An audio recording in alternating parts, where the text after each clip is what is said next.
stopping its aggression becomes the only path forward to Moscow. We welcome President Trump's announcement to send more weapons to Ukraine, although we would like to see US to share the burden. America and Europe are working together, and if we are working together, this can put the pressure on Putin to negotiate seriously. The only way to get Putin to end this war is to force his hand. And last week also brought some other important commitments. We had the Rome Conference for Reconstruction, and this conference pledged 10 billion euros to help rebuild Ukraine. And the Coalition of the Willing reassurance force will help Ukraine defend itself against any future attack of Russia. The message is very clear. Russia's efforts are wasted. Europe is wholly committed to Ukraine. Then the second big topic we had, of course, Middle East. So last week, Israel and the European Union reached an understanding for the expansion of the humanitarian aid into Gaza. So we see positive signs. We see more trucks and supplies are reaching Gaza. We see more entry points opened. We also see electricity lines being repaired.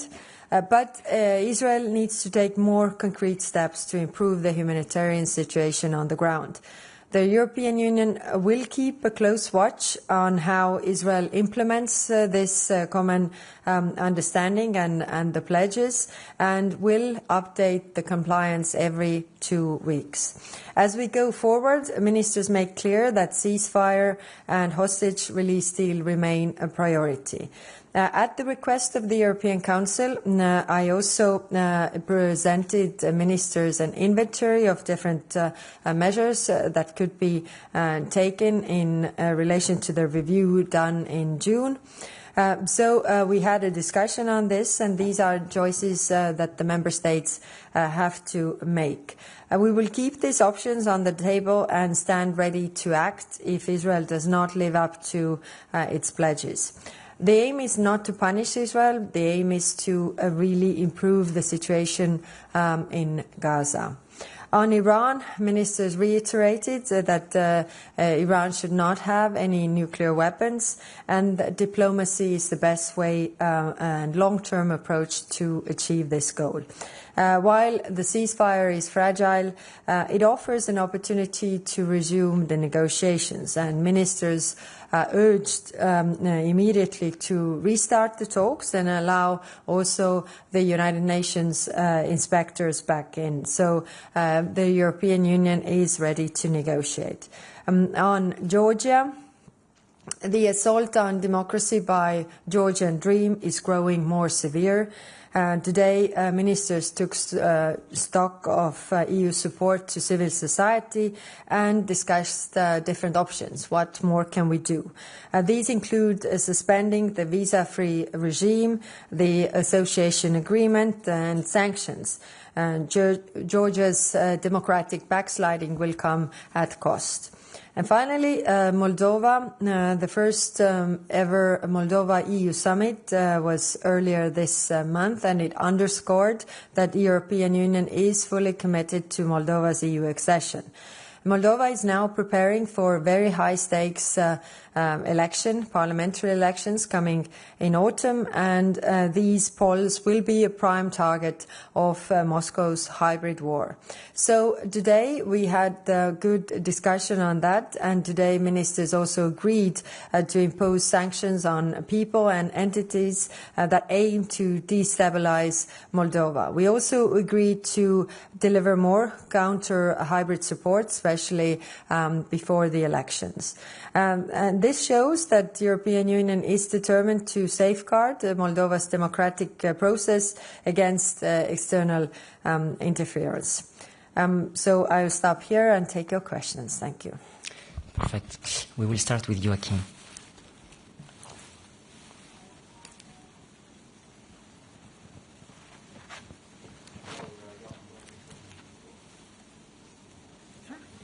No worries. Hello, Joachim Clementi from National Estonian Public Broadcasting. Sorry. So what happens with the sanctions package now? I'm reading a tweet from Slovak Prime Minister Robert Fico, which says that the Commission is giving them insufficient guarantees, nothing in terms of what they want. He says something that he wants is an exemption from the REPowerEU plan to stop all energy imports into the EU, to fulfill their contracts with Gazprom until 2034. So is the Commission willing to grant concessions in this long-term REPowerEU plan to get this sanctions package over the line, or what happens from now with the package? These negotiations have been ongoing for quite some time, and as you see, the Commission, the President of the Commission also sent a letter to Prime Minister of Slovakia reiterating all the things that were really addressing the concerns that they had, and so far it seemed okay.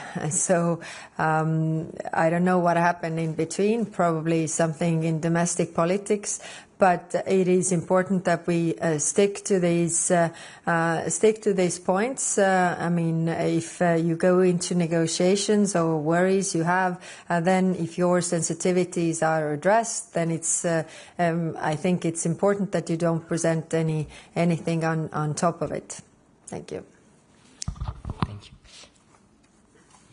Follow up, please. Yes. So you said to the morning that maybe tomorrow as well, if not today. Is this still what you're hoping for, or what happens from now? Yeah. No, I was hoping for today, so we really, in the end, really made one final push for that as well. But tomorrow is the discussions also on the technical level. So yes, I'm optimistic and still hopeful that we will reach the decision tomorrow. I want to emphasize that this has been going on for 2 months, so trying to find a solution. And I think the messages also that come from different parts of the world really understanding that we need to put the pressure on Russia. So we should also deliver on that. But at the same time, when I'm saying this, then we have 27 different democracies with 27 different public opinions and oppositions as well, so we need to navigate in that process. But I'm still hopeful that we will get the decision tomorrow. Vitaly, yes. Vitaly. Vitaly Sizov, Freedom. From your point of view, how reasonable this request of Slovakia? This first question, and the second question, maybe you discuss the possibility of usage frozen assets to pay for American weapons and to send it for Ukraine. Thank you. Thank you. So it's not up to me to assess whether requests are reasonable or not. It is every prime minister comes from their own political situation and the worries that are domestically there. So I wouldn't give my assessment, and it doesn't matter anyhow. I mean, the requests are there. When it comes to your other question was, yes, exactly. It is clear that we need more and more funding to stop this war, to Ukraine defend itself, and also to really help Ukraine to defend itself. Now, we have very different views on the frozen assets between the member states. So we have agreed to have a discussion on frozen assets only in the Gymnich format that we have in August with the ministers, because it's important that everybody hears everybody's arguments, and then we can also come up with compromises to address these sensitivities, because I think in the end we all have our own public opinions. We have our taxpayers, and our taxpayers are asking, why isn't Russia, who is causing all the damage, paying for this damage and all the needs that there are? And this is a fair question. Thank you. We'll go on the front for Nick here. Thank you. Thanks, Nick from Politico. I just wanted to ask you to expand a little bit on the use of chemical weapons in Ukraine. Is that coming from your own information sources? You're getting that from the Ukrainians? And what was the sort of response in the room? Are we condemning that as the EU? It seems like it's crossing a red line. And the other one on Georgia, you mentioned this morning that a letter was sent from the Commission to Georgia. Just wanted to ask you to tell us a little bit what was in that letter and what might be the next steps there. Thank you. This on the chemical weapons. This was the information from the Dutch and German intelligence on this, that they are using the chemical weapons, and of course that it's intensifying. And it's actually public sources as well. I mean, the Ministry of Defense of Netherlands has published this. I will not read it out, also the details there. But it was also surprising for me to hear that since the start of the large-scale invasion in 2022, Russia has carried out more than 9,000 chemical weapons attacks on Ukrainian troops. So that's quite significant, and as these intelligence services are saying that this is intensifying, then I think it's of great concern. Again, it shows that Russia wants to cause as much pain and suffering as possible so that Ukraine would surrender, and it's really, unbearable, and that's why we are taking all these steps. Now, on your other question, when it comes to the letter to Georgia, then, as you know, we have the visa-free travel regime for Georgia since 2017, and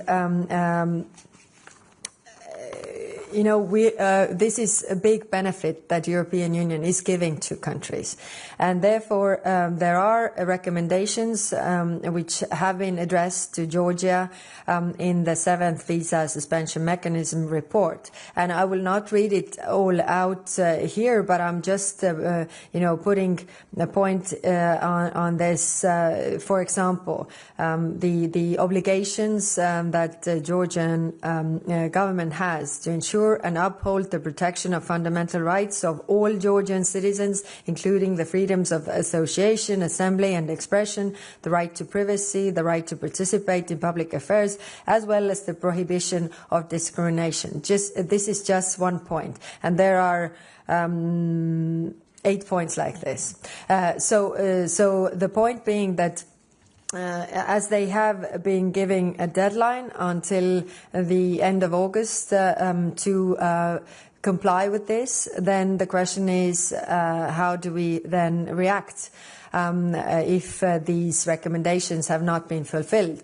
And as we hear that, for example, 7 opposition leaders out of 8 have been put in jail, this is not really in accordance with the first point that I pointed out. So far we have kept this position that we don't want to hurt Georgian people, and taking away the visa-free regime is really having an impact on them. But at the same time, it's also an issue of credibility of the European Union. If we have asked those things, and this is something beneficial or bonus that we are giving to this country, they are not complying with these conditions, then there are also consequences in order for the public also to see that the government is not on the European path and is not, taking the candidacy status seriously. We'll go over there. Max Olivier, AFP.